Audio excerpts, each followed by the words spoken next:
Hello everyone, আসসালামু আলাইকুম। তো আমার মতো যারা যারা গাছ প্রেমী আছো তারা অবশ্যই এই গাছটিকে চিনে ফেলেছো। এটা কি গাছ? এটা হচ্ছে রেইন লিলি গাছ। আর আমার কাছে যে গাছটা আছে এটায় গোলাপি কালার ফুল ফোটে।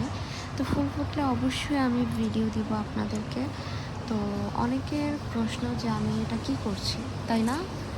আসলে আমি গাছটার আগা কেটে দিচ্ছি। আর যাদের যাদের রেইন লিলি গাছ আছে ফুল ফোটে না, তারা এরকম অর্ধেকটা আগা কেটে দেবেন এবং বৃষ্টির পানি সংরক্ষণ করে রাখবেন। 2 দিন পর পর রেইন লিলি গাছে বৃষ্টির পানি দিবেন। দেখবেন যে 1 সপ্তাহ কি 2 সপ্তাহের মধ্যে আপনার গাছ ভরে যাবে ফুলে ইনশাআল্লাহ। তো এটাই হচ্ছে রেইন লিলির একটা জাদুকরী খেলা। রেইন লিলি গাছে বৃষ্টির পানি না পড়লে বা না দিলে রেইন লিলি গাছে কিন্তু ফুল ফোটে না। তো এটা অনেকেই জানেন, আবার অনেকে জানেন না।